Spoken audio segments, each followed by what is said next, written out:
బిర్సా ముండా ఆలయ సాధనకై కృషి చేద్దాం, సమాజం కోసం జీవితాన్ని త్యాగం చేసిన మహానీయుడు బిర్సా ముండా అని ఆదిలాబాద్ ఎమ్మెల్యే పాయల్ శంకర్ అన్నారు. శుక్రవారం మావల మండలంలోని కొమరంభీం కాలనీలో బిర్సా ముండా జయంతి వేడుకలు నిర్వహించారు.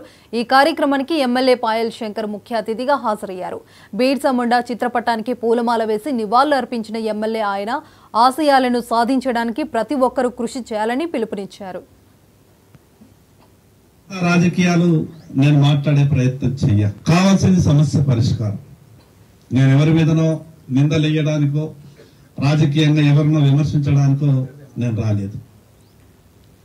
బాధ ఏమనిపిస్తుంది అంటే పక్క రాష్ట్రాల నుంచి వచ్చేటటువంటి వాళ్లకు ఆదిలాబాదులు జాగి చేస్తుందట, ఇల్లు ఇయ్యేస్తట, లోన్లు ఇయ్యేస్తుంది, సబ్సిడీలు ఇయ్యేస్తుంది.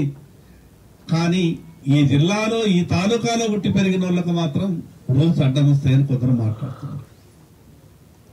ఈ సందర్భంగా మీ అందరికి ఒక విజ్ఞప్తి చేస్తున్నా, ఈ కాలనీ వాసుల కొరకు, మీకు పట్టాల కొరకు, మీకు అన్ని సౌకర్యాలు ఏర్పాటు చేసేందుకు ముందు వరుసలో ఉండి నేను పోరాటం చేసే ప్రయత్నం చేస్తాను. నాకు నష్టం వచ్చినా, కష్టం వచ్చినా, ఇబ్బంది వచ్చినా, ఏదైనా సరే నేను ముందు వరుసలో ఉంటా. ఖచ్చితంగా ఆదివాసుల కొరకు పోరాటం చేసి మీకు రావాల్సినటువంటి హక్కుల కొరకు ఇప్పించే ప్రయత్నం నేను తప్పకుండా చేస్తాను. సరే, మిగతా రాజకీయాలు